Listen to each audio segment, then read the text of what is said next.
Good afternoon, beloved beach family and friends. As was said, I'm Karen Sism Gunn, and I proudly serve as Provost and Senior Vice President for Academic Affairs here at the beach.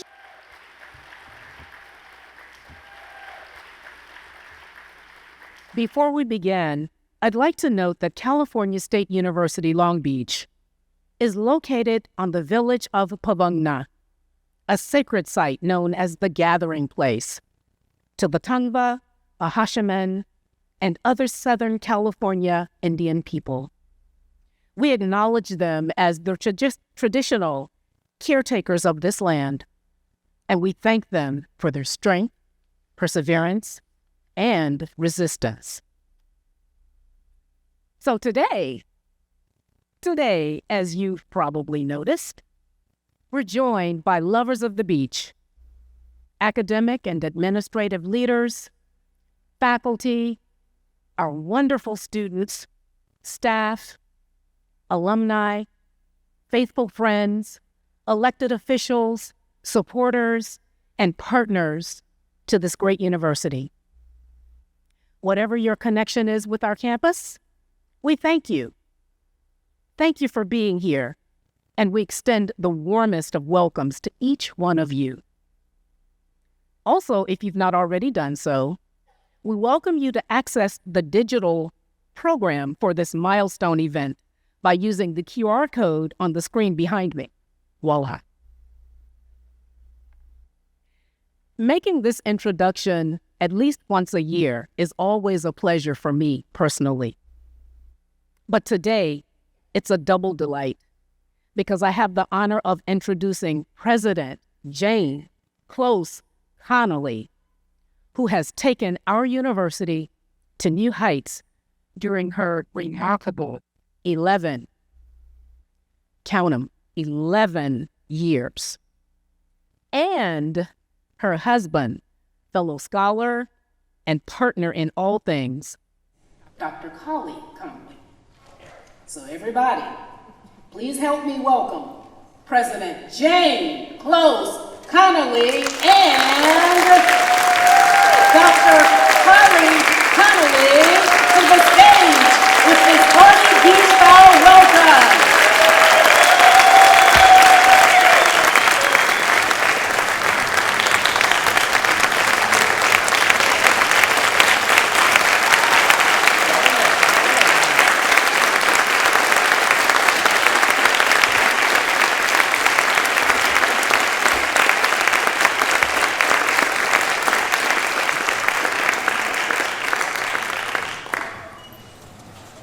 For those who are wondering, we swept men's volleyball all the way to in the NCAA semifinals. I had to show off that I knew that. Yes. For being here today. It's very touching to both of us, and I know it was kind of a hard trek. We managed to dig everything up between the parking lot and the Carpenter Center, but I'm glad you persevered and came through. So we're going to talk to each other and talk to you about things about our kind of life before the CSULB, but also our life here. So we'll start off. And so here's the thing. I come from the Bronx, New York. Did everybody know that? The Bronx. I grew up in a 5-story walk-up.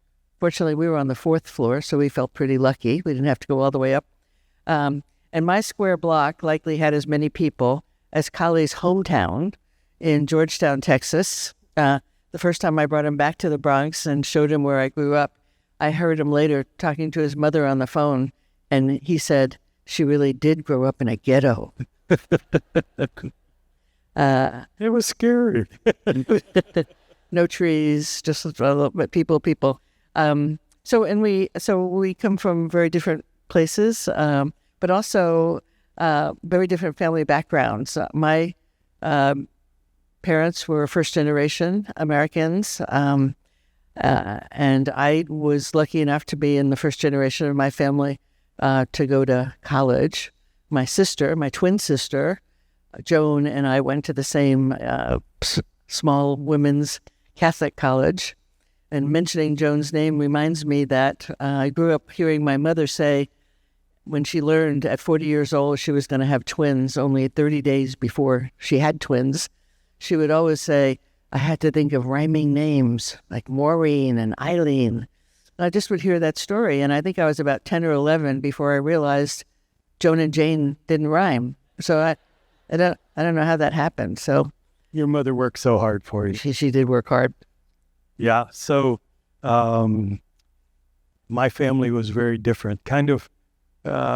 So we grew up in a small town, Georgetown. My mother's family came from Scotland in 1660. My dad's family came from Scotland in 1792. Jane's family were all Catholics. Mine were all Presbyterians. She was all New York. I was all Texas, y'all. She got scholarships to go to high school. She got scholarships to go to college. She got New York City-wide awards for her writing. My aunts were part of the review team. Yes. Like just to be totally transparent. Yeah, that's what I said. And my dad was county school superintendent, and I got thrown out of schools innumerable times. That I didn't really start doing work in school until my dad told me that he was embarrassed. Yeah. But you turned out okay. That was hard, yeah. Yes. And one good thing, my dad moved from county school superintendent to Texas Texas Education Agency, and was in charge of desegregating all the schools in Texas. And so it was a difficult job. Was it? Well, speaking of jobs, I mean, your dad, that was a very tough job, but something we kind of had in common was unusual jobs. My most unusual job in high school over the summer was I was a pattern picker. Can you imagine what that is? Imagine when you used to go to stores and buy patterns to sew things. I never did that, but I got a job in a big warehouse, and my job was to fill orders that would be coming from those stores that sold the patterns. And you'd actually run up and down because you got extra money for the more patterns you picked. But Kali's favorite job or unusual job was quite a bit more glamorous. I was an underwater clown, which you don't find many of those. I bet nobody in this room was an underwater clown, but it was great. It was good training for being a professor. Yes. Performing. Yes. Oh, I need to click. I should say click. So we met at the University of Texas at Austin in 1973. We were in the library, and I was studying ahead, as would be my wont, and I had a pile of books in front of me. And here came Kali Conley in his typical uniform of those days of cut-off jeans and flip-flops. And by the way, you'll know why this relationship started so quickly.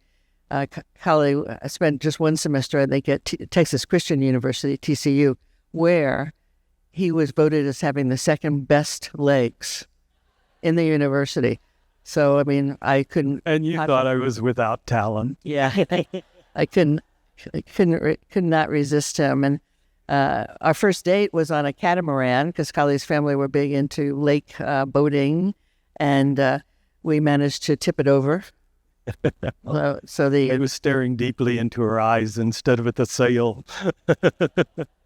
And so he had already asked me, was I a good swimmer? And I said, well, of course I'm a good swimmer. I was trying to be good at everything at that point.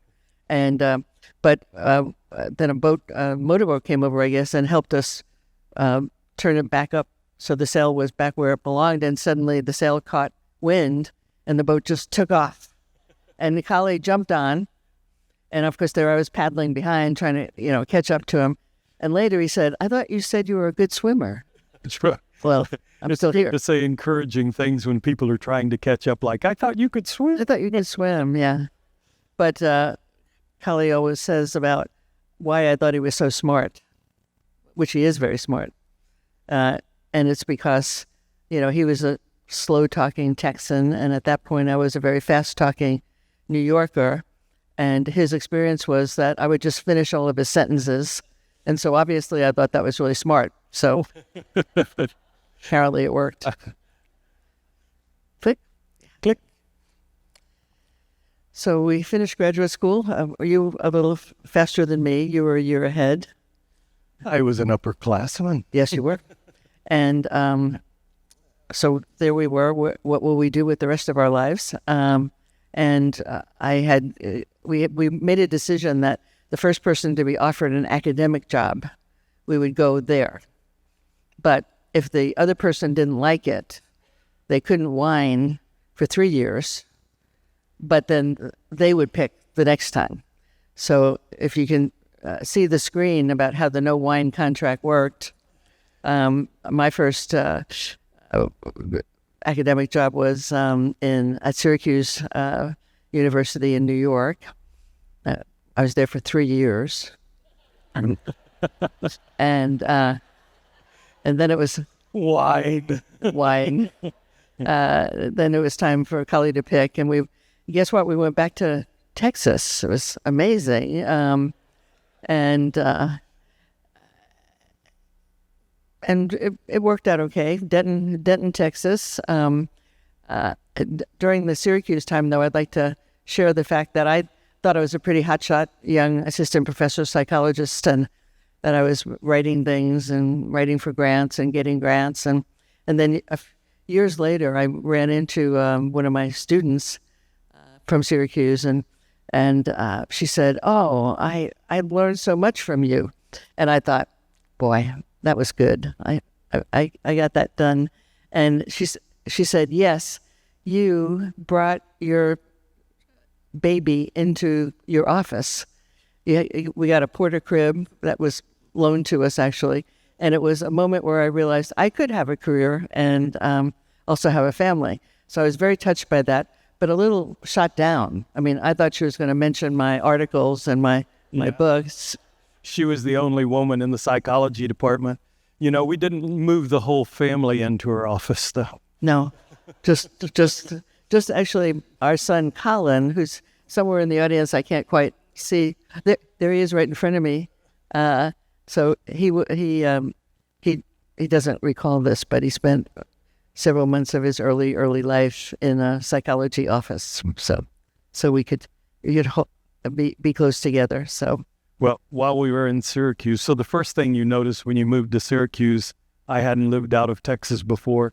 Why are stop signs on 8-foot poles? And then when winter came and the snow came, you understood that if you wanted to see one, it had to be at least 8 feet. But also we bought a house, and of course the roof leaked, but we weren't smart enough to know that people are supposed to tell you if there's a leak in the roof. So we were up on the roof fixing it. We had 3 PhDs and an MD on the roof, and Jane was pregnant. Yeah. So it was difficult. I got fired though because I couldn't keep my lines straight. My shingles kept disappearing. So She wanted to get fired. I think I wanted to get fired. Yeah. Well, but then as I already mentioned, we left after 3 years and we went to Denton. We stayed in Texas. Denton, Texas, very well known for having produced the most Miss Americas ever. I think that's a true fact. I don't think I made that up. But it still didn't make the town very interesting. No. But then they opened a mall. Now, this would have been 1970. I don't know. 70, No, 80. 82. I can't remember. So long ago. They opened a mall. Can you believe that? But before they even opened it, We were walking around looking at it because there was nothing else to do in Denton, Texas. And then years later, while we were still there, we actually lost our son, Colin. His older brother, Brian, was supposed to be watching him. And Brian came back and sat down with us. And I said, "Where's Colin?" And he said, "Oh, I think he's," and he pointed. So that was alarming, but Colin had made friends with the security, and they were feeding him candy and ice cream, and so it was okay. But He coped. I learned not to think that Brian was such a good babysitter. So, but then after 5 years in Denton, Texas, because I have more emotional maturity, I was able to last 5 years. We went to the University of Nebraska at Lincoln, and Kali showed great courage. I had a job at University of Nebraska Lincoln, but he didn't have a job, and he opened a private practice, and he was remarkably successful in just a few months. And so that was good. We were able to get a new roof and have somebody else put it on. We took our first trip to Hawaii, and I think we bought a car. Yes, private practice was good, but have you ever tried to start a practice in a place and you go in and meet the physicians and they don't know who you are, go in and meet clerics and they don't know who you are? It's very scary. So I don't recommend it, but it worked. It worked out, yeah. But then our children kind of went through the Lincoln public schools, and youngest son went off to college, and Holly said, "Are we really going to spend the rest of our careers here? Did you notice there are 9 months of winter?" Some of us did. Some of us did, yeah. Yeah, but one of the fun things that happened then was Jane was in Washington at an American Psychological Association meeting, and it was when the Challenger crashed. Yeah. And so the ABC called APA and asked who can come and talk to us about what to say to children about this, because there was a school teacher aboard that died. Oh, that's right. Yeah. Yeah. And so she bravely went. I did. It was the first time I was in a limousine, period. And then a limousine had a phone. So I had to immediately call Kali because I had never seen a phone in a car before. But right before going to APA, I realized I should have gotten my hair cut. And I asked Kali, could you trim it? Could you trim my hair in the back? So when I sat down, this was I guess, Today Show with Joan London in those days, if anybody remembers that. And the makeup person who was supposed to make me up and do my hair kind of said, "What happened to your hair?" And I had a short profession in hairdressing. yeah, I haven't asked Kali to do that again. So that was there were many great things about Lincoln, Nebraska. But then it was time for Kali to choose because there was 9 months of winter. And guess where we went? We went from Nebraska back to Texas. How about that, y'all? Yeah. And we were fortunate enough to work at Texas A&M University, and really a great, many great people there. And I met many great leaders, and we were part of the very small Democratic Party there, but everybody was really nice to us, so it was fine, and we were nice to everybody else. But along the way, we did some other things besides being professors, so we want to click. Go. Click. Oh. And I should say kind of where we, what was motivating us. Oh, did you have something else to say about no wine contract? What do you mean? Do you have something else to say about the no wine contract? Nope. Okay. Okay. Well, so, for me, I imagined when I got my PhD that I would be doing psychotherapy with children. But then I realized children don't have much power. And if they're in a family that's dysfunctional, I should be working with families.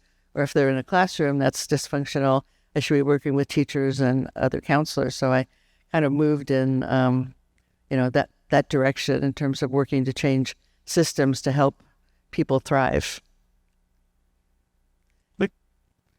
I think you're supposed to say something else about this one. You can tell we've practiced this relentlessly. You can click, yeah. So this is a picture of our family. It's old, a little old picture, but it was one of the rare times we were all together. Our 3 children, 5 grandchildren, and son and daughter-in-laws. So we have Brian and Colleen and Colin, and then grandchildren Haley, Michael, Jack, Declan, Nola. And Brian, who's the tall one standing next to me with the red hair, he's a lawyer and a judge in Wisconsin.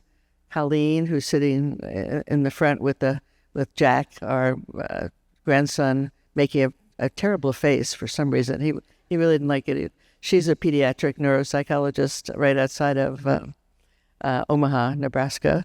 And Colin is an IT guru in San Francisco. And our granddaughter that you can see sitting in the middle there next to Colin with the dark jacket, we're very proud that she's on a Fulbright scholarship to Romania right now. And so we'll get a report from that and find out what happened in Romania. I have a cute story. You have a story? Okay. That when Colin was being born, but that was back in Syracuse, I think, it was when they were just starting to let fathers in the delivery room. They thought that was good, and Jane wanted support. And so I thought, I can do this. And so I was there, and the physician that kind of wanted me to do it introduced me as a physician to the... And we said, this is Dr. Conley. This is Dr. Conley. And, but it turned out that it was going to be a cesarean. And so I let them know I was a psychologist because I thought they didn't want to be picking me up off the floor while they were working with Jane. So it was a good plan. It all worked out. Sorry, Colin. So, yeah. Click, click, click. So we've had a chance to write together, which has been fun. We've written 3 books, second edition of one of those 2, and lots of kind of chapters and articles together, and that's been a fun thing to do together. And people have asked us, of course, what does it mean? How does it feel to be married to a psychologist and you're also doing work with them? But it turns out it's a good deal because we kind of understand and are interested in the same things. Yeah. Yeah, when I talk to the guys I play golf or tennis with about my psychological theories, they wander off. I stay. I've stayed for 49 years now and listening, yeah, so that's good. Sure. But we've had very wonderful experiences working with families, usually around some couples therapy, but many times having a troubled or troubling child. And I remember one time where somebody was describing a very difficult situation they were facing as a family. And, in psychology school, they teach you to nod. You do some nodding. And suddenly she said to me, "You can't possibly understand." So I don't nod as much as I used to. But then I would do with family, working with families, I would often do a home visit. And I was this very serious situation with a suicidal young woman. And I walked in the house and over the fireplace was a rifle. So that encouraged me to do more home visits because you do have to see the context that people are in. We also got to be radio hosts. Oh, I want to tell a story. Oh, story. Okay. So in family therapy, often when there's an issue, you ask the parents how they resolve that issue in their family of origin. And so this was a family that was having difficulty launching their child, that the father said, "It's time for him to get out." And the mother said, "No, he's not ready." So when I asked the dad how he knew it was time to leave, he said he grew up during the Depression and they only had enough plates for each person in the family. And on his 16th birthday, his dad picked up the plate and broke it. He's pretty clear. Pretty clear. Yeah. So you could see they needed our help. We could buy them more plates. That was something we could try to do. Yeah. So ready for radio? So we got to be radio hosts on a public radio station in Nebraska and then again in Texas. In Nebraska, it was called For Better or Worse. We didn't pick that name, but and then in Texas, it was called Family Matters, and I think we did pick that name. And it was fascinating. So it was a call-in show, but not like talk radio where you call in and you're awful to people. But so people will call and have couples issue or a child issue, and it was fun to be involved with so many people at the same time. And the interesting thing, if you know, this is maybe an old statistic, but it was much more common for women to come to therapy, and maybe the woman kind of dragged the guy she was in a relationship with or married to come. But on radio, a great majority of our callers were men, and the great majority of the men were in some moving vehicle.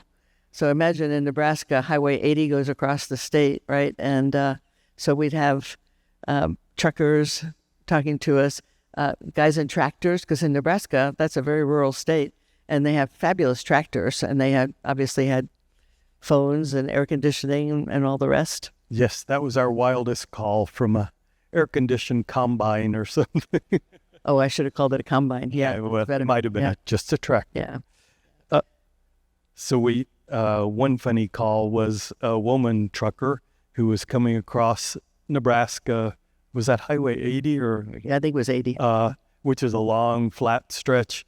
And she was enumerating the problems she's having with her husband.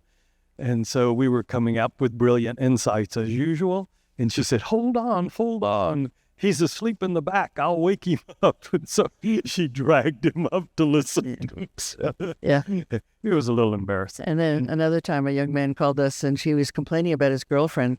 And suddenly we hear her voice, obviously yelling, "What are you doing?" She was listening to us too, but in another room. They didn't know the other one was listening. Yeah. And one of the most challenging phone calls was when one of our sons, I won't say it's the one who was here, but might have been the one who was here, his girlfriend called, and he was going off to college, and she wanted to know what to do about it.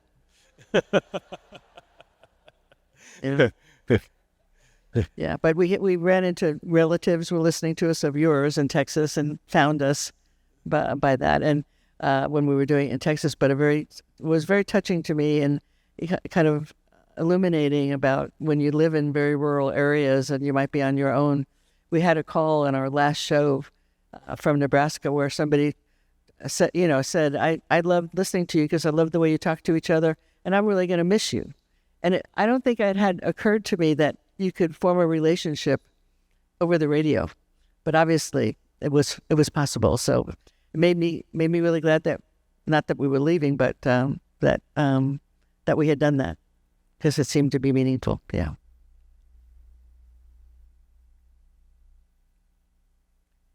So we we try to always stay focused on what do we want to do and why are we doing stuff. So, I want to create situations where people can be their best selves, and I know that means I need to be working on celebrating their accomplishments and providing constructive feedback and giving appropriate autonomy and providing resources and be clear in communication and expectations and goals and providing pathways to personal and professional development, really promoting or trying to facilitate the place to increase the value and pride of the campus. So, and I know that people like to be part of winning teams, like our men's volleyball team, and we're filled with winners here at the beach. So it's easy to kind of organize that we're part of a winning team.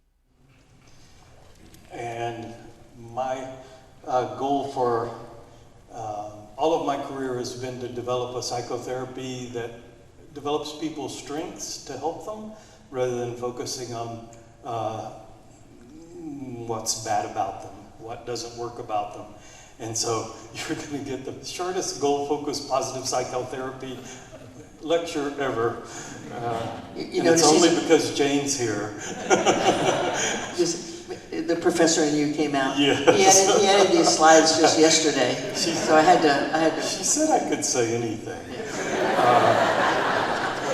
So the old metaphor for psychotherapy is called the physical science metaphor, and that is like when your goal of anything is to fix the problem. And so if you have a car, you want to know why isn't it working, and if it's the battery, you replace the battery, you don't replace the tires. And so the physical therapy metaphor works great for physical things, but it had been taken into psychotherapy. And for me, that was a problem. And so what I was asserting was that it should be a psychological science, a metaphor for psychotherapy. And what that would mean is that we know the conditions that people thrive in, that people are happy in. And so if we help people create that, then they are doing better and they have strong well-being. And so you say, well, is well-being so great? Thanks for asking. Yes, well-being is great. So if you think of a problem being that big and your well-being that small, then you don't have the confidence, you don't have the wherewithal to handle things. However, if during psychotherapy you help a person build their well-being, feel good about themselves, then some problems you can't get rid of. They're just there. But they don't seem so bothersome. They don't seem overwhelming. Or if it is something you can fix, then having high well-being means you have more confidence and you believe in your abilities to handle things. So that would be why you'd come to psychotherapy and get happy first and then handle your problems second. And so that's what psychotherapy should be. Short lecture, read the book. Be one of the 3 people that have read the book. Well, that's not true. That there's only 3 people. I mean, we gave away more than that, you know. That. And I would just say, you know, anybody here who's been in a leadership position or understands that everything that happens in your under your watch is really because of a team effort. And you've met some of the team already, having met the provost earlier. People, you know, I'm surrounded by incredibly talented people. And I won't say everything. I have a long list here, but when I got the chance to think, has it worked that building environments that are celebratory and supportive and responsive to the creativity and genius that is around me every day, you know, do we have evidence that good things have happened? And we really do.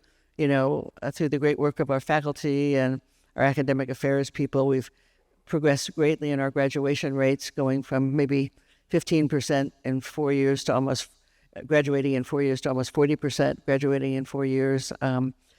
We've moved in our kind of inside baseball talk of higher ed into the high research doctoral level. We were recently named an opportunity university, meaning that coming here really increases our students' chances of having great careers. The growth in partnerships with industry and government and nonprofits and paid internships, and the growth of our professional and continuing education and faculty awards and grants. And of course, I'm always proud of our student orgs. Before this event, I was just with our moot court, and they have just earned their 3rd national championship in moot court. Thank you. I told them I would tell you that because, you know, moot court doesn't gather all the excitement as men's volleyball. But, you know, we moot court national championships. We have a trivia club that is the best in the West. Our jazz choral is the top jazz choral in the country. We actually have won the choir of the world, and we have rocketry, our students in rocketry clubs and satellite productions, and many of our departments like animation and physics and history and business and nursing have been rated as top national programs. And so I have this is too long, so I won't say it all, but you know, there's evidence to me that when you provide support and you notice what's going right and you try to stay clear in your communication and you tell the truth all the time, that great things can happen. And it doesn't, we don't have to be at some big name university. For example, our mooters, as they call them, the mooters have beaten UCLA, Harvard, Yale. I mean, and I like it. It's not because I'm worried about prestige, but I want them to know. I want them to know that they're as good as people maybe with a bigger name university attached to them. So that's been great. The other thing we've had a chance to do because we've worked together is go really all over the world, and I think these are all, if I remember right, these are all the countries we've gone to, and many times this was to build academic relationships with international universities. So that's really been fun, and that's another thing we've promoted in the last 10 years is more international experiences for our students, because many of our students hadn't been outside of California. And so going to another country, and even in one situation, students went to Louisiana, and that was like another country, New Orleans, and they loved that. So, and we've also gotten a chance to travel across the United States. And click. Yeah.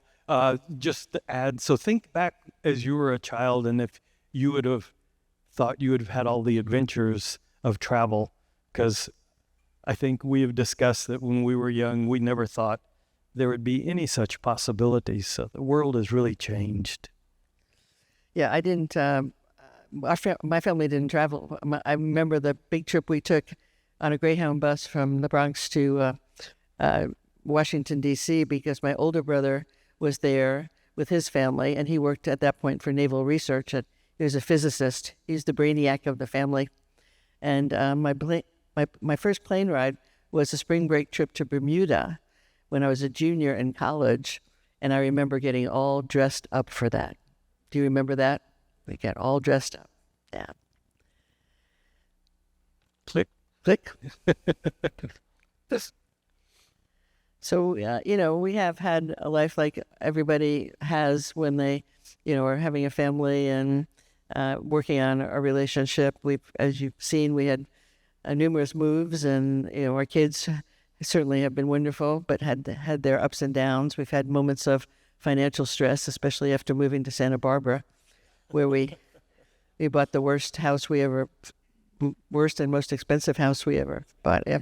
And, the professional challenges, are you going to get tenure and this and that? And we both lost parents and other family members. But our family motto is... Things always work out. Yeah, they do. And so I hope that you all can think about that too, that it's not the number of problems you have, it's the resilience and the kind of emergence. Yeah. It's not that you fall down, as some people say, it's whether or not you can get up.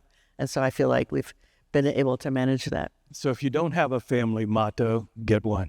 Get one. And remembering that optimism correlates with nearly every positive thing in the world.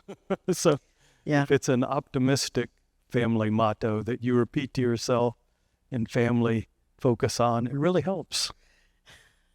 Yeah, I'm thinking of the story of the Italian trip where we heard a family motto. We overheard a family motto, which was not positive. The wife said, I was at a family therapy conference in Italy, and the person in front of me was the most famous person in narrative therapy, which is you tell the story of your life, and you, as a therapist, you help people change their story of their life. But this famous guy was sitting with his wife, and we were on this bus, and somebody was smoking beside us, and they all do that in Italy, right? But they weren't supposed to be doing it on the bus, and so she kept saying, "Go up to the driver, tell the driver that there's somebody smoking and make them quit." And so the guy didn't want to do it, and he finally went up, and then he came back, and he said, the driver said he couldn't make him quit. And the woman turned to him and said, "The story of my life." And I was thinking, don't you hear that? But no, he didn't hear that. The narrative therapist didn't hear that. That's too bad. Yeah. Very well. No, you told it because you were a firsthand, observer of it. I've just incorporated it into my stories. So I'm happy for you to do that. So maybe click, and we'll be. So what's next for us? We'll be moving to San Francisco by the end of the summer after the new president is named. We have the great privilege and joy of having bought a home with our son in San Francisco. So we'll all be in the same house, kind of separate places. So, but we get to walk out to the backyard. So And I'm looking forward to that, certainly the time with family, and very much looking forward to the idea that we could decide one day that we wanted to do something and do it the next day. Whereas now, because of my work schedule, we have to plan for about 6 months before we can usually get something on the calendar. So that's what I'm looking forward to. What are you looking forward to? Being with you. Bless.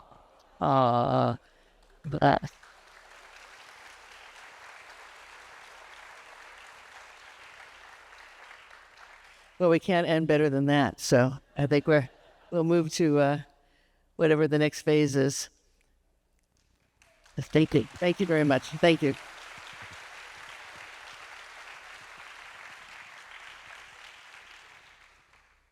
Wasn't that a treat? You know, we get a chance. We know Madam President and we know our first man and we see them in all of these capacities. But to see them take that walk through 49 years of their lives and the impact that they've made on so many of us, all of you obviously in this audience and thousands of other people who they've been touched by in one way or another, that was absolutely inspiring. Thank you again.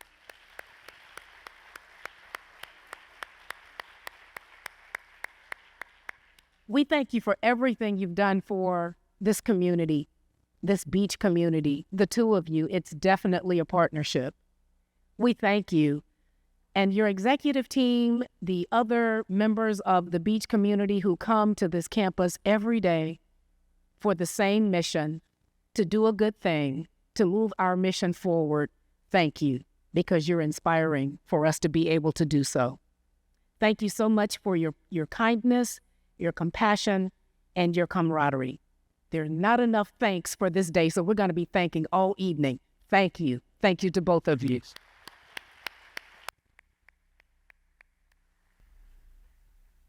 And now Scott. Hello. Jane, they wrote a script for me to read, and we had an agreement when you promoted me, no scripts. I take direction from one person only at Jane Conley, and even then under protest. So I'm going to stray from the script, but tech guys up there, don't worry, because I'm going to hit your technical cue at the end of this very short detour. I'm Scott Appel. I'm the Vice President of Administration and Finance and Chief Financial Officer for the university. I and some other folks are going to be leading us to the next portion of the evening where we're going to talk about Jane and say lots of nice things. I get asked to host retirement parties quite often and into a bit of a roast. I want you to know that is not going to happen tonight. I could not do that to Jane, but colleagues fair game. One of the things I hate about retirement parties is when people get up to speak and they turn it into something all about themselves. And now that I've said that, Jane and I have quite a bit in common. We both have psychology degrees. We both have fraternal twin sisters. We both come from Irish Catholic stock, although Jane was raised in the bosom of the church. Box on her outside the church. Jane, well, let me say this. In 1983 at Wilson High School, I knocked the critics on their butts in my portrayal of Christopher Robin, and Jane married Pooh Bear.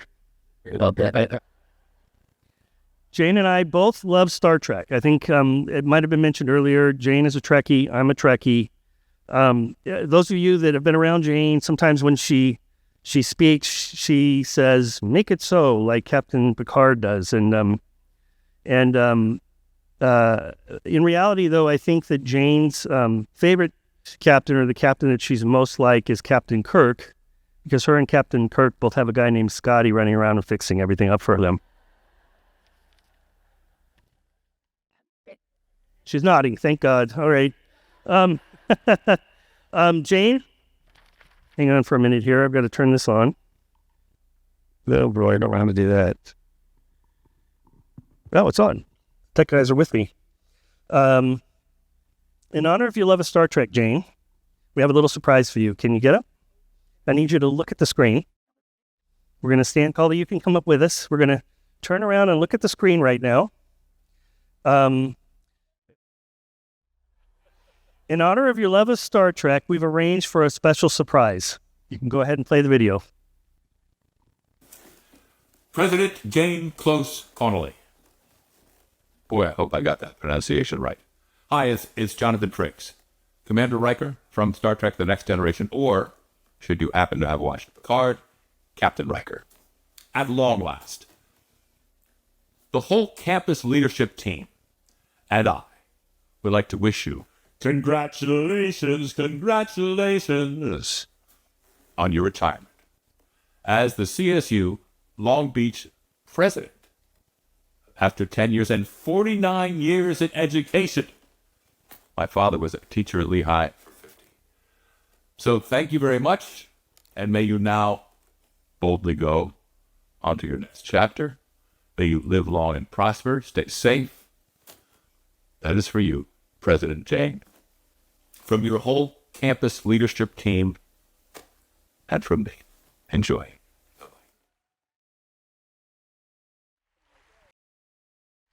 That was, I'm guessing there's one or two of you out there that aren't familiar with Star Trek. That was Lieutenant Commander Will Riker from the Next Generation Star Trek. Look at that. It's amazing what $50 and a coupon will get you on the internet these days, Jay. The fun never stops. Just hang on.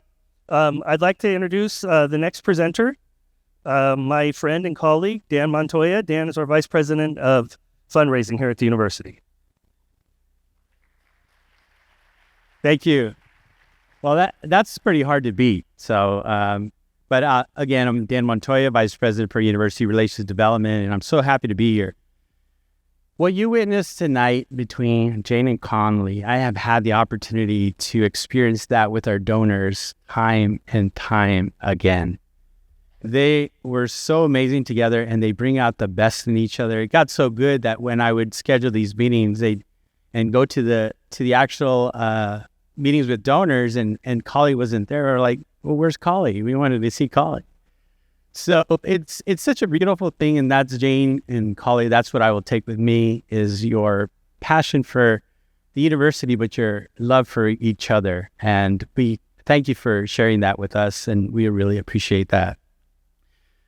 So I want to introduce one of our groups tonight. This is one of Jane's favorite part of the university, and hearing our students. And for our outstanding musicians, and they create musical arrangements and incredible vocal skills. In fact, Pacific Standard Time, who we'll hear from now, recently returned from a historic cultural exchange on a trip to Cuba, where they performed with many of the country's most prestigious venues and learned firsthand how Cuban music contributes to jazz and shaped the genre's evolution. This terrific group of students is directed by CSULB's own Christine Guter, part of our wonderful family of the musician faculty who does so much for our students. Ladies and gentlemen, let's put our hands together for Pacific Standard Time.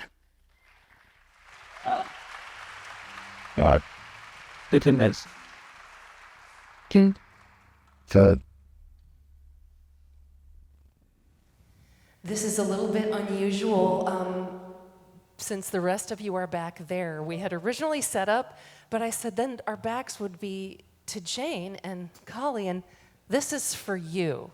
So if you'd like to see us perform that way, come to our concert on Saturday.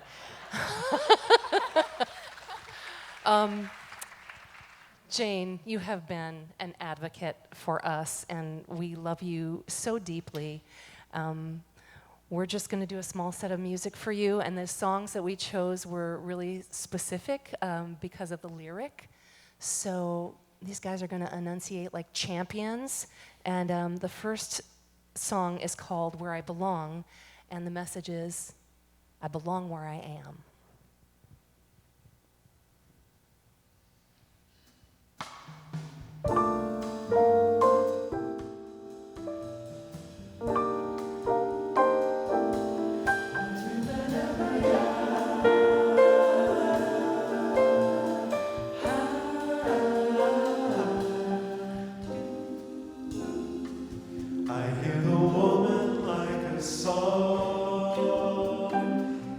dancing down a long corridor, reminding me I belong where I am. I belong where I am. I see her singing in the rain, the rhythm at my window pane, reminding me I belong where I am.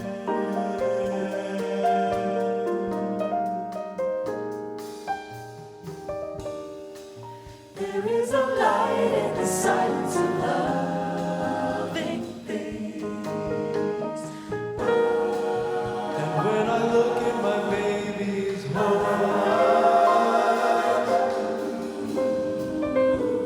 it's like the sound just before every morning horizon. Like I'm still alive.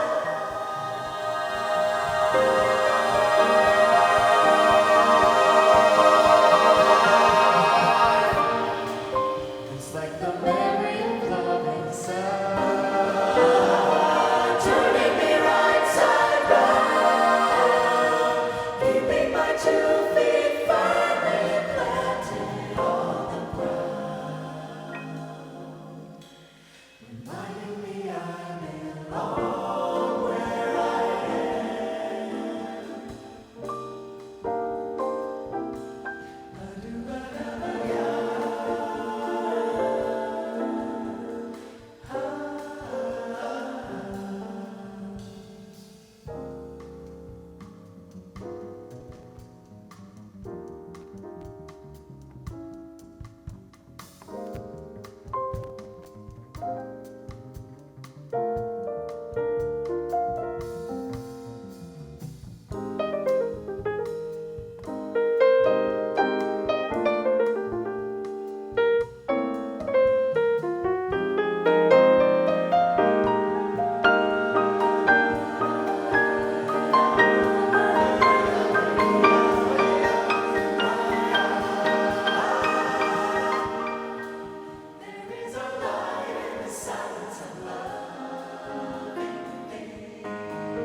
it's like the sound just before every morning horizon.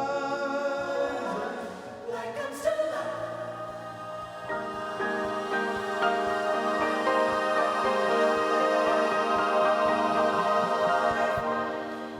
It's like the memory of love inside, turning me right side down, keeping my 2 feet firmly planted on the ground, reminding me I belong where I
This next song is, it's called Here's to Life.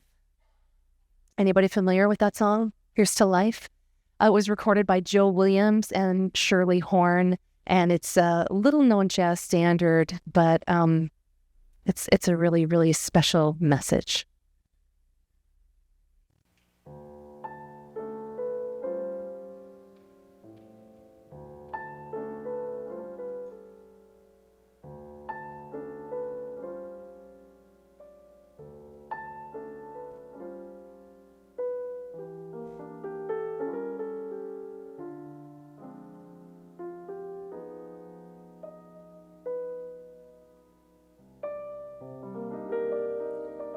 No complaints and no regrets. I still believe in chasing dreams and placing bets. And I have learned that all you give is all you get. So you give it all you've got.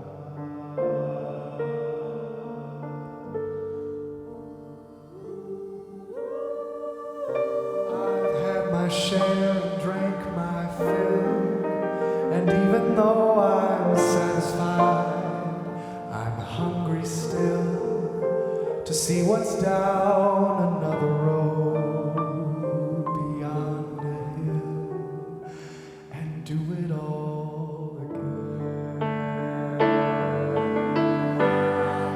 So here's to every joy it brings. Here's to life, to dreamers and their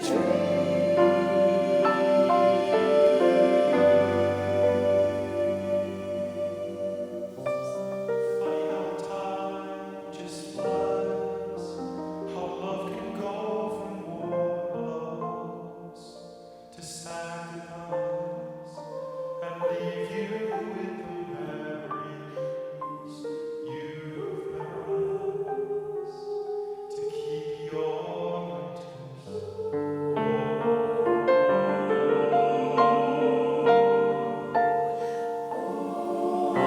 For there's no yes in yesterday, and who knows what tomorrow brings or takes away. As long as I'm still in the game, I want to play for laughs, for life, for love. So here's to life and every joy it brings. Here's to life, here's to dreamers and their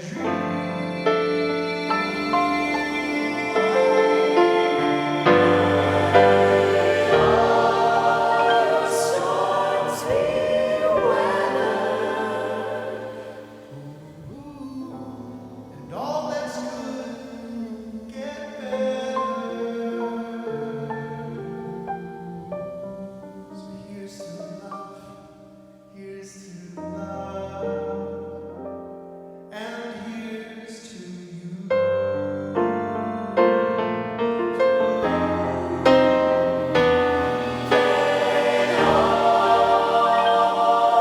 Storms be weathered,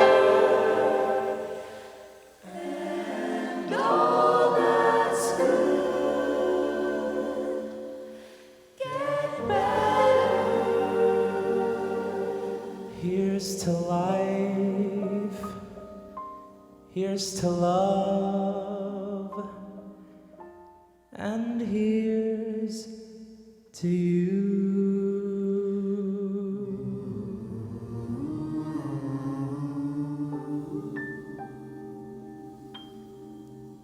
Here's to you.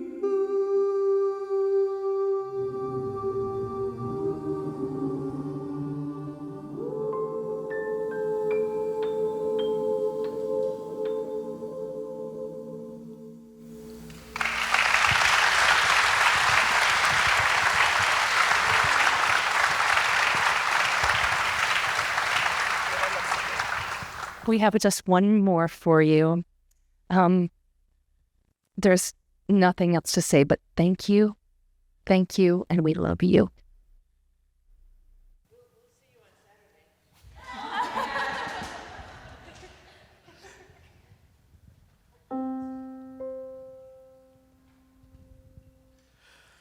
Oh, let us turn our thoughts today to Martin Luther King and recognize that there are ties between us. Oh, men and women living on the earth, ties of hope and love, of sister and brotherhood,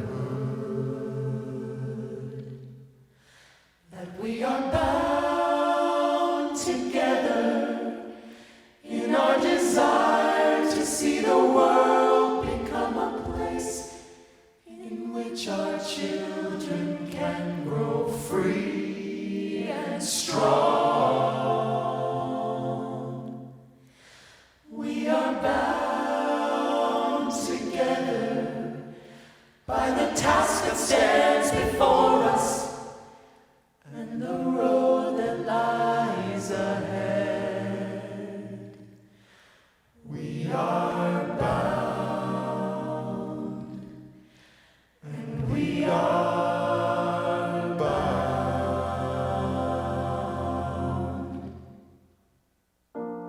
There is a feeling like the clenching of a fist. There is a hunger in the center of the chest. There's a passage through the darkness and abyss. And though the body sleeps, the heart will never rest. Shine a little light, oh Lord, shine a little light, oh, so that we can see. Just a little light, oh, wanna stand it on up, stand it on up, oh Lord. Oh, wanna walk it on down, shine a little light, oh Lord. Can't get no light from a dollar bill. Don't see no light from no dollar bill. Don't give me no light from a TV screen. My eyes, I wanna drink my fill from the well on the hill.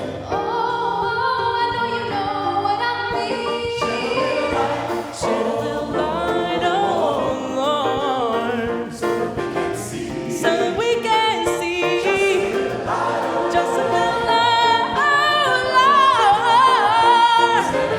Lord. Stand it on up, oh Lord. Stand on up, Lord.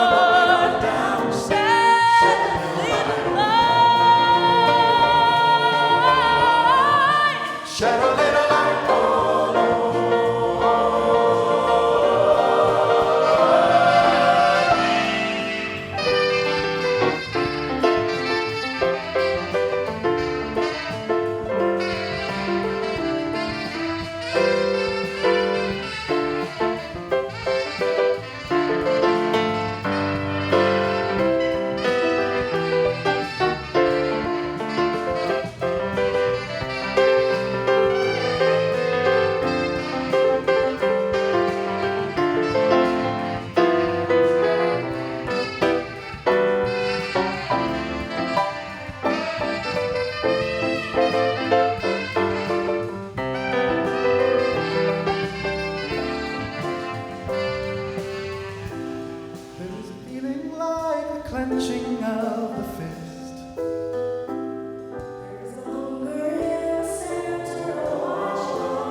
Thank you, Professor Guder.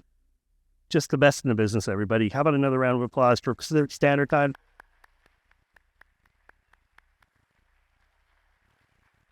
You can find the performers' names and the songs they sang in the digital program, if you downloaded that.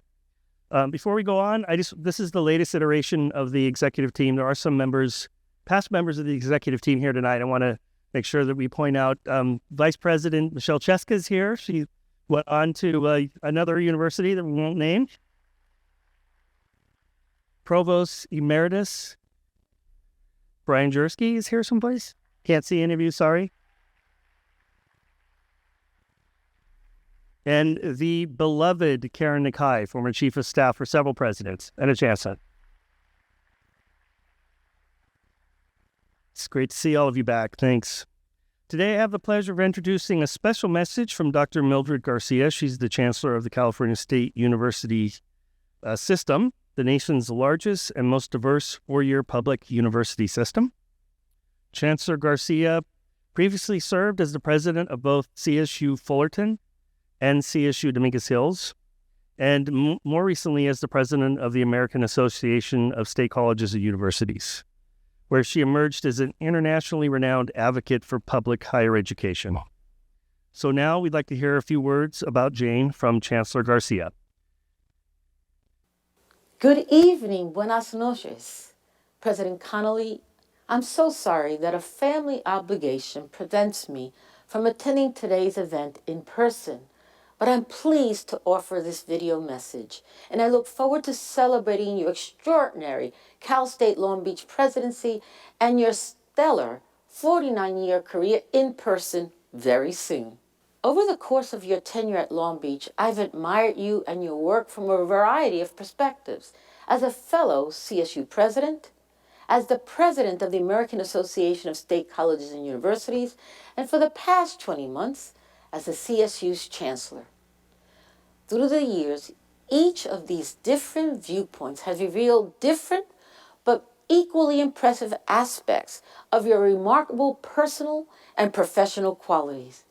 Together, they paint the picture of a brilliant educator, a bold and creative innovator, and a principled, compassionate, and visionary leader, deeply and unwaveringly committed to the community and, above all, the students at Cal State Long Beach. Under your leadership, the university has risen to become a national leader in inclusive excellence, an exemplar for caring for the whole student, a true anchor institution for the city of Long Beach and the broader region, inspiring a multitude of community and business partnerships, as well as record-shattering philanthropic support. The university has grown in enrollment, in influence, and in reputation. President Connolly, your leadership has transformed so many lives, elevated families, strengthened and invigorated the extended Long Beach community, and it has established a legacy that will span generations. You leave Cal State Long Beach and the CSU more vital institutions for your service. And for that, for everything, I offer you my deepest appreciation and heartfelt gratitude. I wish you and Kali the very best in your life's new chapter. And again, I look forward to celebrating you further and in person in the coming weeks. To all of you, please enjoy the evening.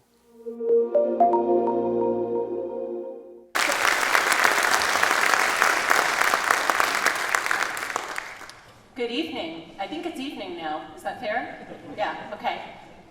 My name is Beth Lesson, and I have the honor of serving as Vice President of Student Affairs for Cal State Long Beach. And as another woman who was born in the Bronx and went on to become a psychologist and a mother before winding up in leadership positions in higher education, I want to say a couple of words about the power of role models. Jane became the first president of this institution at a time when there weren't very many women in the president's office.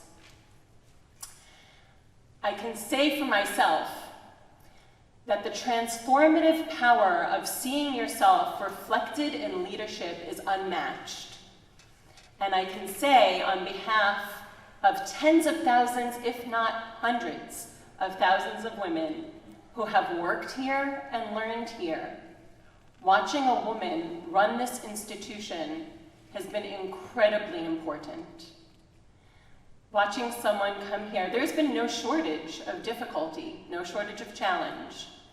And watching someone who has mothered, Jane alluded to it in her own speech when she talked about that student who said that she was profoundly impacted by her, and instead of talking about her brilliant teaching, talked about her holding her son in her classroom. We all want to see ourselves in leadership. We want to see what's possible, and we want to know that we can be a part of it. And with Jane at the helm of this institution, tens of thousands, if not hundreds of thousands of women have had the opportunity to see themselves and the possibilities that exist for them, for us. So on behalf of everyone at Cal State Long Beach, but especially on behalf of the women, the many women who have watched you lead with grace and magnanimity. I was worried I wouldn't be able to say that word if I'm being honest, but I did it. And intentionality. We're so grateful for the example that you've set for all of us.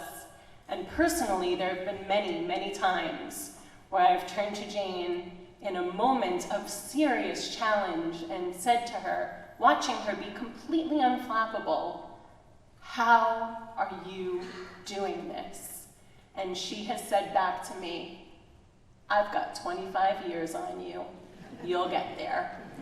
Watching her lead, I believe that the rest of us can get there, because that's what she does. She inspires us all. For years, she's inspired me. I know she's inspired so many of you, and she's inspired thousands of people who are not here today, but are off in the world doing incredible things because they watched her example. Speaking of people who are doing incredible things after watching her example, gotta take my glasses off for this part. A two-time graduate of Cal State Long Beach, career educator, and former mayor of Long Beach, Dr. Robert Garcia, is one of those people. When elected in 2022 to represent California's 42nd Congressional District, which includes Long Beach and Southeast Los Angeles, he made history by becoming the first openly LGBTQ immigrant in Congress. Since then, he's worked tirelessly to support working families, address the climate crisis, and champion progressive education policies. In his role as caucus leadership representative, Congressman Garcia also helps steer the direction and priorities of the Democratic caucus in the U.S. House, and he has quickly become a familiar face to people all across the nation and around the world. But he's most familiar to us here at the beach. President Connolly and Congressman Garcia have enjoyed a strong and productive partnership during the 8 years he served as mayor, and so Congressman Garcia recently took to the House floor of the United States Congress to enshrine the accomplishments of President Connolly into the history books. And now, despite his... Mr. Speaker, I rise today to honor there he is. President Jane Close Connolly of Cal State Long Beach for exceptional leadership, friendship, and passion for our community. Now, nearly after 50 years in higher education, she will retire at the end of this academic year, leaving a lasting impact on the Long Beach community.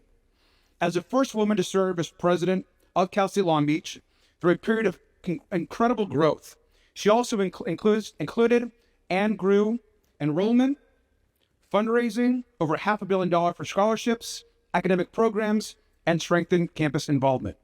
Now, under her leadership, Cal State Long Beach earned recognition as a higher research institution and received the Seal of Excellence for its work with Latino students.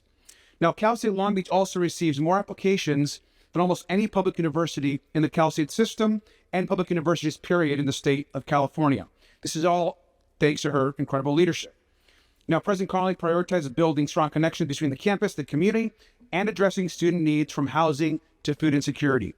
She's been a partner, a friend, a supporter, and someone who's built an incredible academic reputation and partnerships across the country.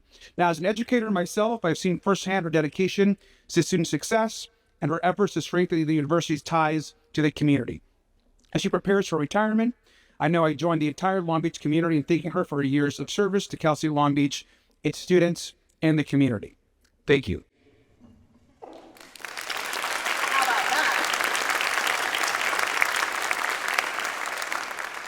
How about that? And now, despite his very busy schedule in Washington, D.C., I am delighted to say that Congressman Garcia is here to honor you, President Connolly. Friends and colleagues, your former mayor, Congressman Robert Garcia.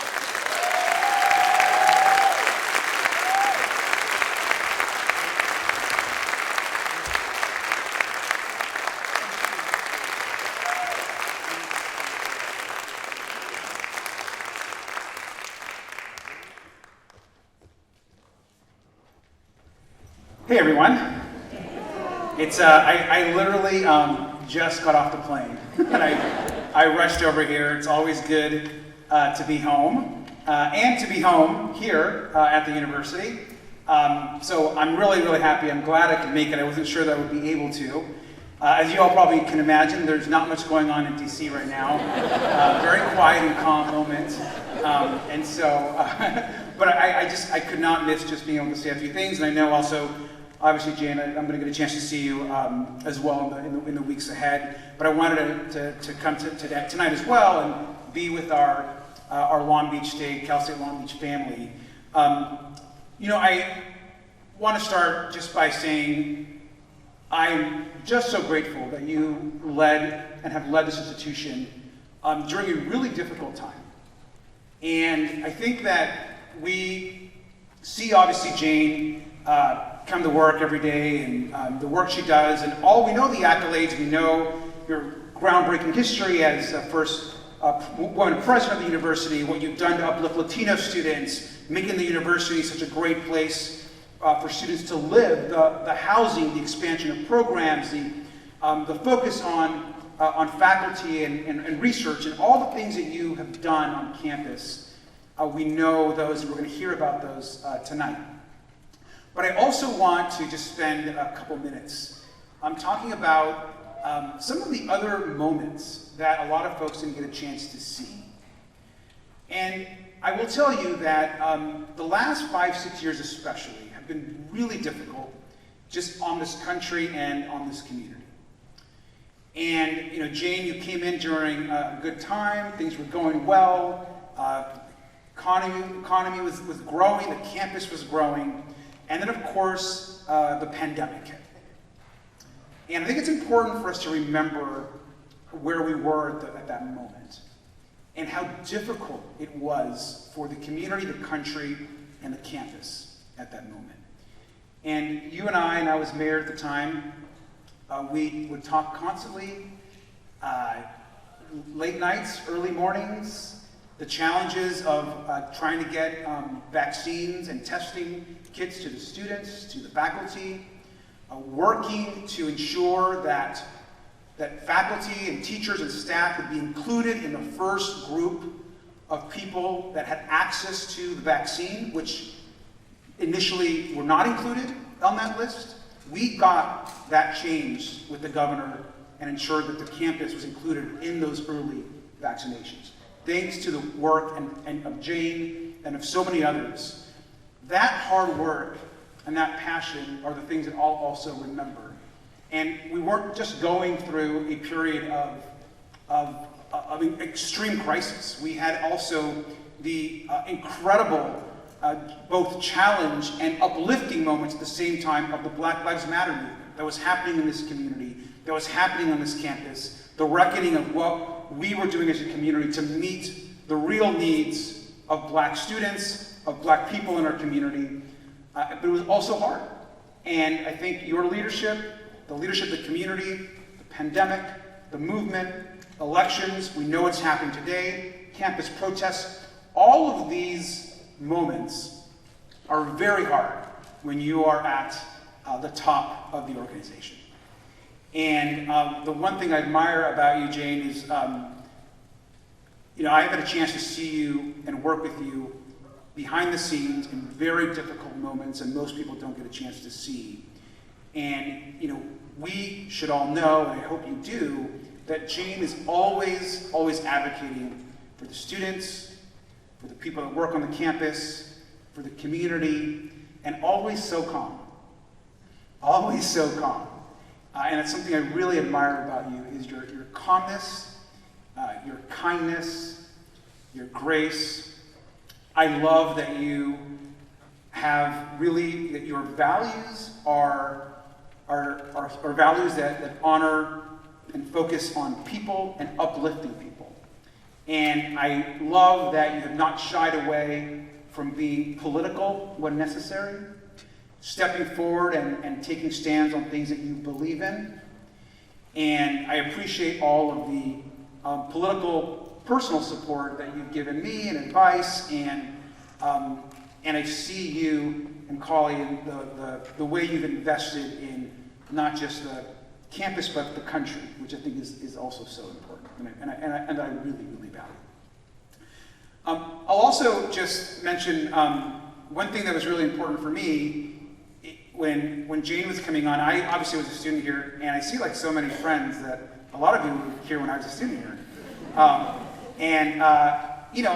was a student here when Bob Maxson was the president. And he really connected with the campus. And I remember when you came on board, I thought here's a person also that's going to bring their own unique style, that's going to connect with the campus and be a part of the community. And I just want to thank you for keeping that commitment that you made to the city of Long Beach so early, where you said that the university and the city are one. We're all part of the same community. And you ensured that the city had access to the deans and the vice presidents and to student interns, and we had created so many great programs together during those early years. And I will tell you that just doesn't happen in every community.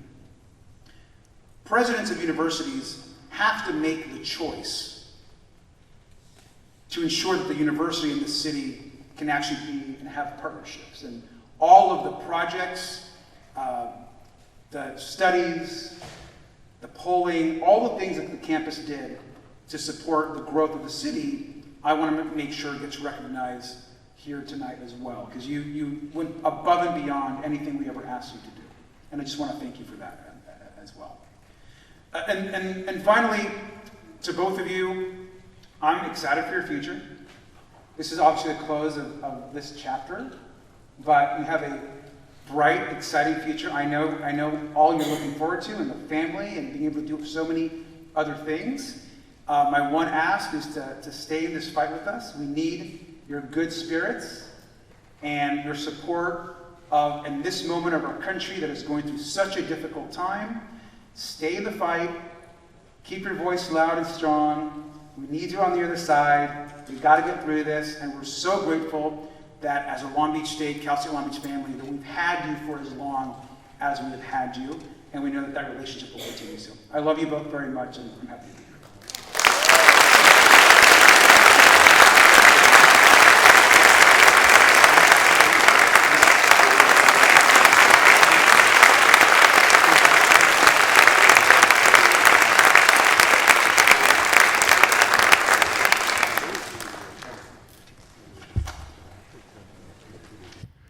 Thank you, Dr. Garcia. Hello, everyone. I'm Mian Yao, the campus's founding vice president and chief information officer. I'd like to join my colleagues in thanking you for being here today as we celebrate President Connolly's immense contributions to the beach, to the community, and to the world of higher education. I have the pleasure of introducing our next speaker, Long Beach Mayor Rex Richardson. Mayor Richardson broke barriers when he became the city's first African-American mayor in 2022. He's a long-time public servant, having served for 8 years as city council member and for 2 terms as vice mayor. Currently, he is also serving on the advisory board of the United States Conference of Mayors, among other national and regional roles. Empowering individuals and communities remains Mayor Richardson's focus. Although he didn't attend California State University, Long Beach, he is a CSU alum. He attended and graduated from our sister campus, California State University, Dominguez Hills. He works to achieve positive change for ensuring that people from all backgrounds and circumstances have opportunities to achieve success and contribute to the growth of our great city. Now, it's my great honor to welcome to our stage Long Beach Mayor Rex Richardson.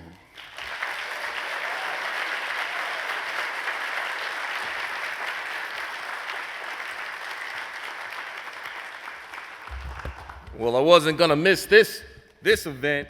Let's hear it for Dr. Connolly and all the incredible leadership here at Long Beach State. I am Rex Richardson. I'm mayor of the great city of Long Beach, home to the great Long Beach State, whose men's volleyball team is doing pretty good. I think we might have to go beach. We might have to get some plane tickets pretty soon. Well, hey, I wanted to be here, and it's so great to see all of you here. I see many friends here. Let's hear it for Councilwoman Megan Kerr, who's in the room.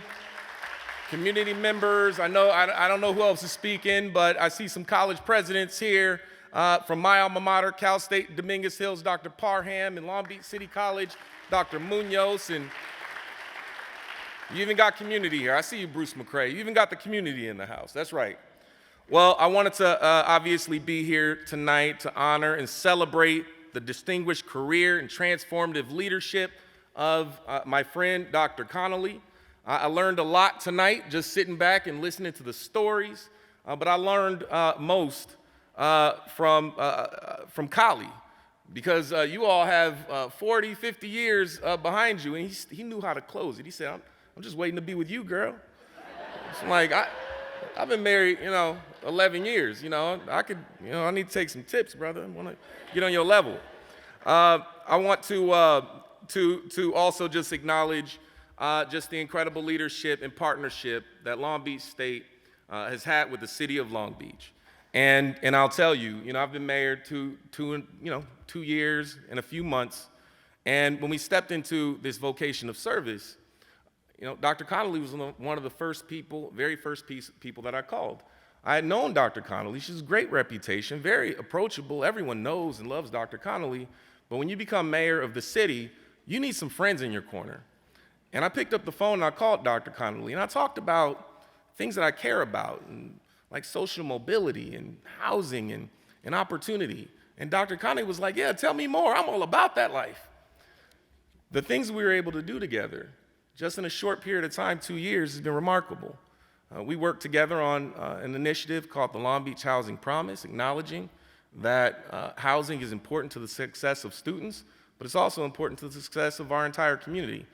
So we explored ways that we can work together. She called on me to go and speak at the Chancellor's office on housing to be built here at Long Beach State, and we've called on them to step up and write letters of support and work with us and jointly plan on how we can build housing together.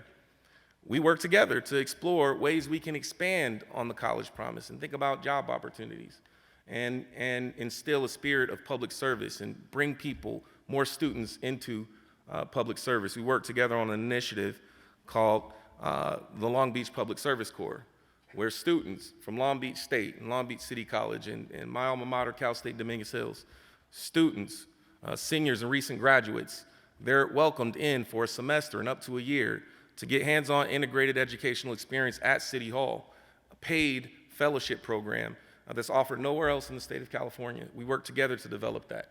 And most recently, last year, we took on a test. We went to the ballot to see if the voters would support an initiative that created a new preference, a guarantee, a commitment, a promise to the residents of Long Beach that if you live here or if you went to school here and attended Cal State Dominguez Hills, you should get a priority preference on hiring within the city.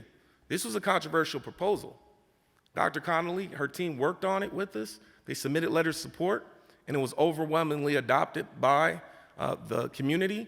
And now, students from Long Beach State who attend Long Beach State now receive a preference on hiring in the city of Long Beach. This happens nowhere else in America, but it happened here in Long Beach thanks to the spirit of leadership, spirit of collaboration right here. And, and I'll say, it's just been an honor to work with you, to learn from you, be inspired by you. And I can only hope that we can carry on this spirit of collaboration and partnership with whoever your successor is. You have a great team. I see your leadership here, and Dr. Lesson and Dr. Sism Gunn and all your leaders. You have some incredible leaders that you've brought up here at Long Beach State, and we're going to continue to work together with them. And I know you have plans to go on to San Francisco, but as mayor, I have to tell you, I've been talking with your team, and we got some work. We're not quite done yet. So before you leave for San Francisco this June, you'll be honored with the key to the city of Long Beach this June. So your contributions should be recognized. As you embark on this next chapter of your life, we want to extend our deepest gratitude for your leadership. We want to wish you continued fulfillment and joy. On behalf of the city of Long Beach, on behalf of my wife, who you all went to lunch, fellow educators, Dr. Nina Richardson, on behalf of our entire Long Beach City Council, we want to thank you and we want to bid you congratulations.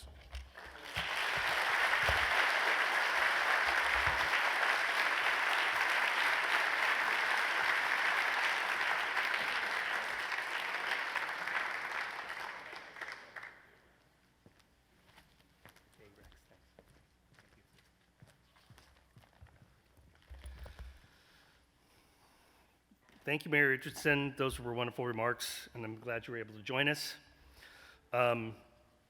This is the time in a work event where I usually pretend like the police chief is calling me and there's an emergency, and I walk out looking kind of scared. But I don't want any of you to do that because we have a lot more wonderful things that are about to happen. And one of those things has to do with our amazing athletics department. Jane has been just a tremendous supporter of athletics. I remember when Jane first came, there were curmudgeons that said, a woman president, she's not going to be supportive of Jane's not her head of athletics. And over time, they were always in bad financial shape, but they got into really bad financial shape, so bad that Jane decided they had to report to the CFO. And I came in and I said, well, I can fix this problem pretty quick. And Jane said, oh no, you're not going to fix it that way. You're going to do something else. And I think that's just like a sort of a view into Jane's just complete commitment to athletics and to our athlete scholars. And unfortunately, our athletics director couldn't be here today. He's in Ohio with our team. Jane, do you know what happened with the game? Did they win? Our wonderful men's volleyball team did win. And Jane is just a consummate supporter. As many of you know, Jane has a couple championship rings. She wears it around her neck as a necklace. And so I would love now to show a little video we put together about our athletics department and from our athletics department.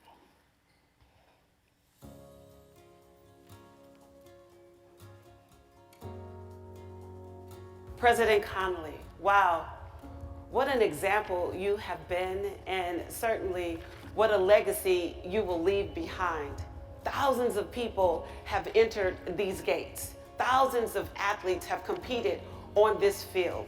You have no idea what impact you have made for our student athletes, our coaching staff, just for our fan base in general. President Connolly, I would like to thank you for your invaluable leadership of our university over the past 10 years. Our clubhouse wouldn't have been possible without you. It is a place where our student athletes can gather and really support each other. Congratulations, Jane, on this well-deserved retirement after 11 years of indelible service. Thank you for making athletics an important component of student life. Your investment in our student athletes resulted in national championships, sold-out games that captivated our students and community, and stellar graduation rates and GPAs that demonstrate our student athletes excel in the classroom.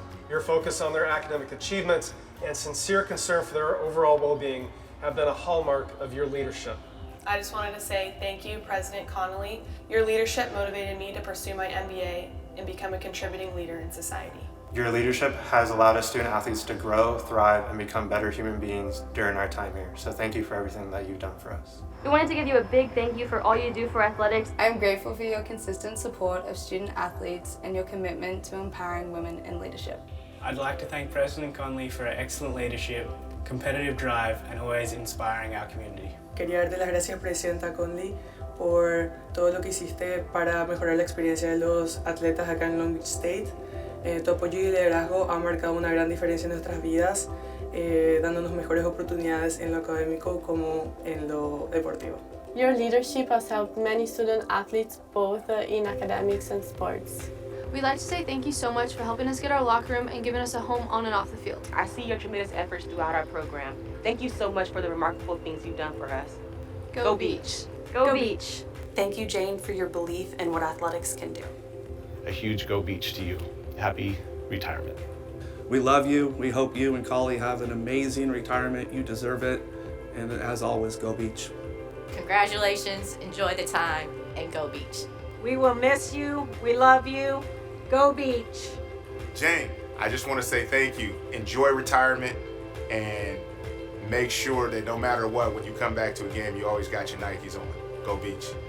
Your shoe game has been second to none, so we look forward to seeing those black and gold Nikes at a future beach athletics event and hearing Collie yell out, Go Beach. I wish you the best in your retirement. Go Beach.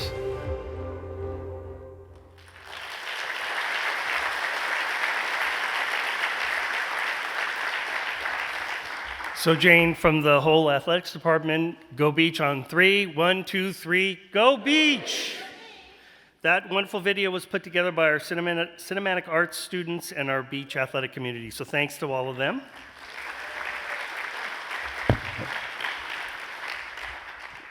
Colleagues. All right, colleague. Beth and I are back to share another great campus success story at Cal State Long Beach that reached new heights under President Connolly's leadership, the Long Beach College Promise.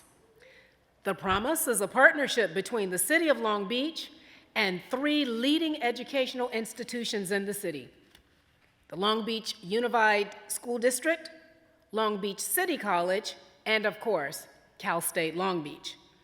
The goals are simple: to build relationships among our institutions that allow Long Beach residents to obtain all of their educational goals right here in the city of Long Beach, the LBC, so that our great students can eventually also work right here in our great city.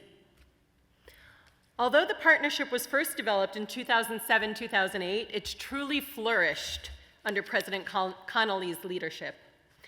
Through intentional programming across all 3 institutions, we've worked together to ensure that our students and their families understand what they need to do to reach their educational goals.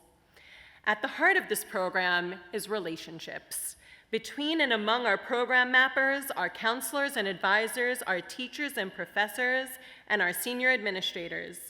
Leading with heart and passion, President Connolly has inspired those of us at CSULB to dig deep to support our LBUSD and LBCC students, and we're seeing that commitment in improved outcomes. We now have the opportunity to hear from one of Jane's partners in the Promise, Dr. Mike Munoz, Superintendent President of Long Beach City College. A nationally recognized expert in closing equity gaps, creating inclusive campus cultures, and executing innovative change, Dr. Munoz is also a 2-time Beach alum who has served on a variety of local, statewide, and national leadership boards. Beach family and friends, I'm delighted to bring up to the stage and to welcome back to the beach, Dr. Mike Munoz.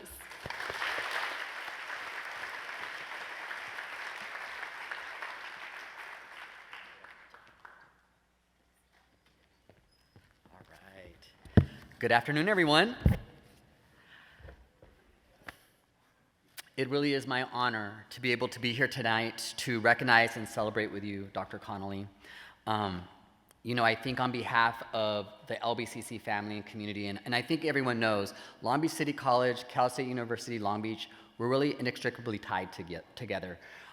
When I think today we were celebrating our students with Grad Fest, and as the students were lining up and I was having conversation with students, guess where the majority of the students are transferring to? Cal State University, Long Beach. Over 1,000 of them transfer to Cal State University, Long Beach every year.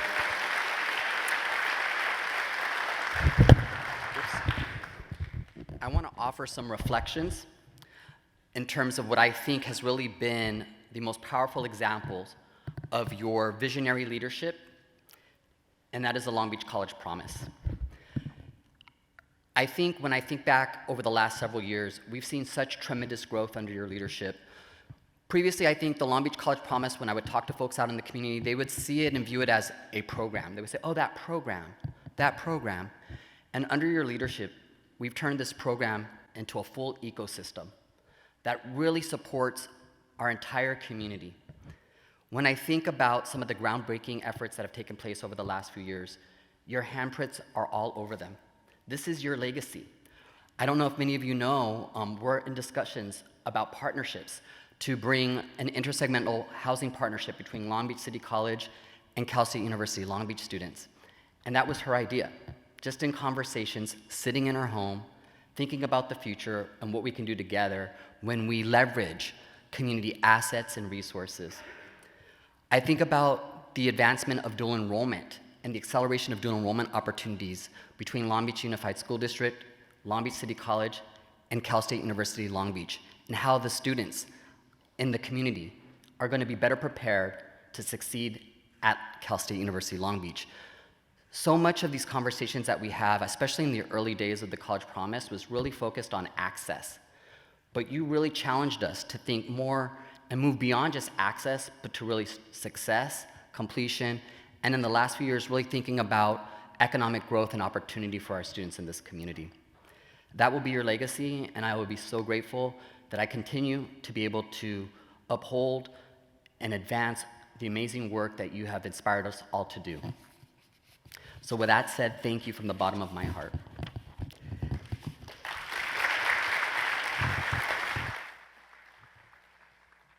You can tell I'm holding this microphone because when I adjust it, it's gonna fall, and I don't want it to fall again, so I'm gonna continue to hold it. On a personal note, I just wanna say thank you. When I stepped into the role first as interim president at Long Beach City College, it was in the middle of the pandemic, and we were really struggling. Our enrollment was plummeting, students were scared, faculty were scared, and the first person I called was you, and you offered guidance. Just even when you think about how do we coordinate, how many sections are you doing online, and what does essential services look like during this time, you illuminated a path for me to think about how I could continue to serve our students at Long Beach City College with such care and concern. And so thank you for the guidance and mentorship you provided me.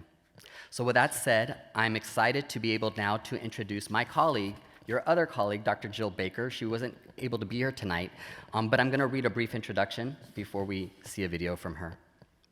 A 30-year veteran of the Long Beach Unified School District, Dr. Jill Baker has served since August of 2020 as the superintendent of LBUSD, California's fourth largest school district. She is widely known and respected for her encouraging style of leadership and efforts to elevate student voices, increase student achievement, and promote cultures of continuous improvement. Dr. Baker earned her master's degree in school administration from Cal State University, Long Beach, and she maintained a close relationship with the university's College of Education, participating in special events, and serving as a guest speaker in the doctoral program. Dr. Baker could not be with us today because of a prior family engagement, but sent along this message in honor of Dr. Connolly.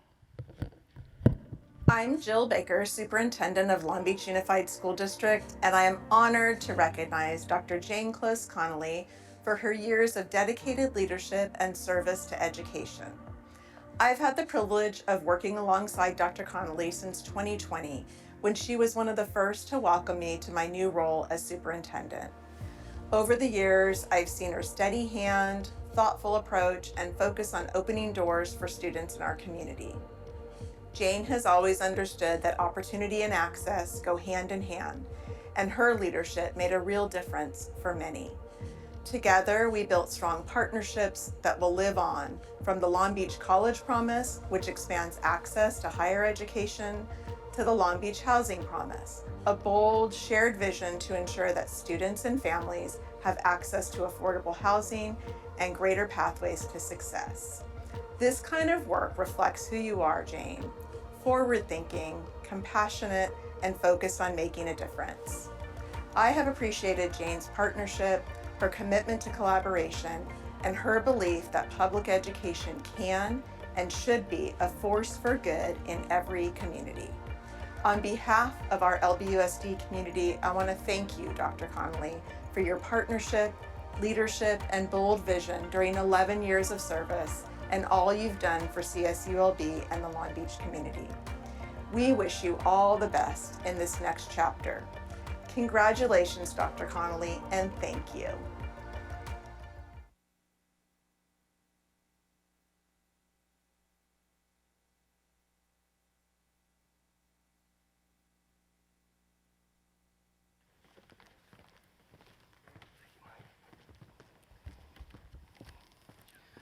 We're getting close to the end of our program tonight, but before we close out and let you all head out for some refreshments on the Carpenter Center Terrace, where you can view the beautiful Lot 12 being reconstructed, I'm bringing the leadership team back on stage for a final tribute to you, Jane. Jane, your leadership team feels that this moment needs to be acknowledged in a way that's been as intentional as your leadership's been. Jane, you have made a profound impact on this institution, and we wanted to make sure that it lives on for future folks that are part of this campus. Jane, through your tenure here, you always emphasized everybody has a place here. We really appreciate that. I'll go offline. Thank you for your leadership advancing our university to high research university through grace, through evolution, no hope plus. Thank you. So what we came up with needed to reflect the beauty of our campus, but also the beauty of the importance of belonging that you brought to the beach. So we are now proud to present our tribute for Jane in this video. How do you change a culture? How do you make a difference in people's lives today and tomorrow? Through her unwavering commitment to student success, President Jane Close Connolly has shown us how.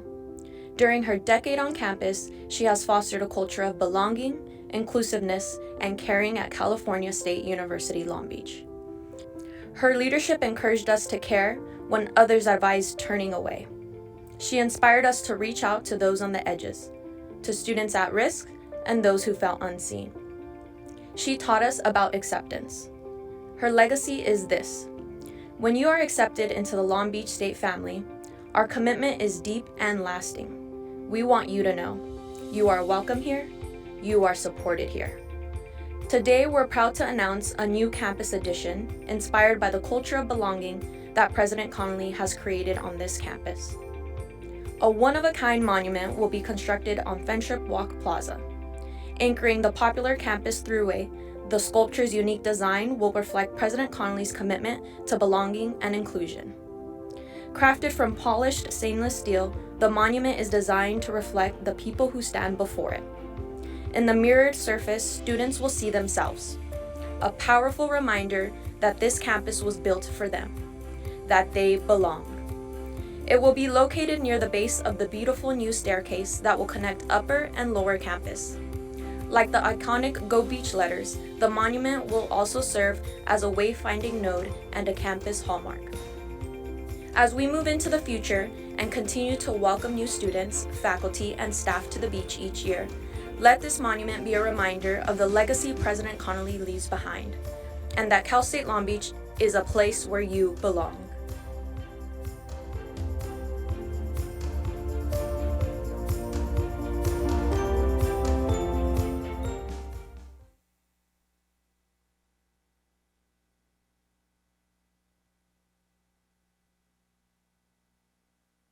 Who's going to clean that? Who's going to keep it from getting scratched up? How are we going to pay for this? I've got a plan. I'm going to cash flow the whole thing. It's all good, Jane.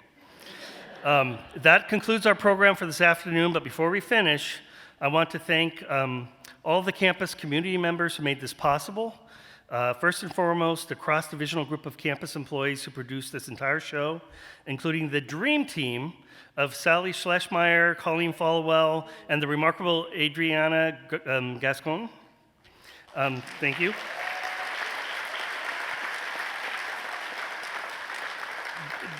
Jane's current chief of staff, Chris Fowler, served as executive producer, and it almost killed him because he's very uptight. Thank you, Chris. Those of you that know Chris know that this is true.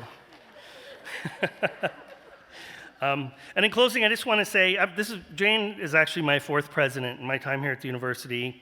And I just wanted to say, why is Jane Conley a great president? She cares about the people. She believes education is the answer. She cares about equity, honesty, and justice. But most of all, it's because she really, really, really cares about our students. So thank you, Jane, for 11 wonderful years.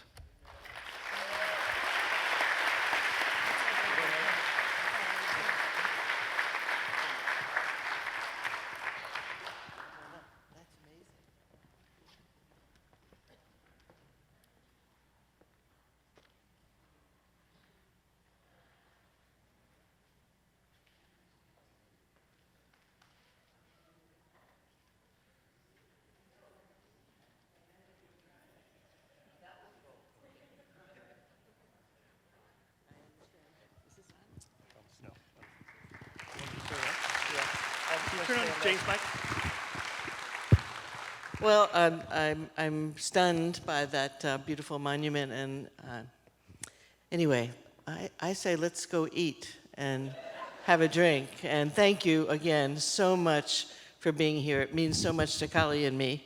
It's hard to leave Long Beach, but you'll be in my heart forever.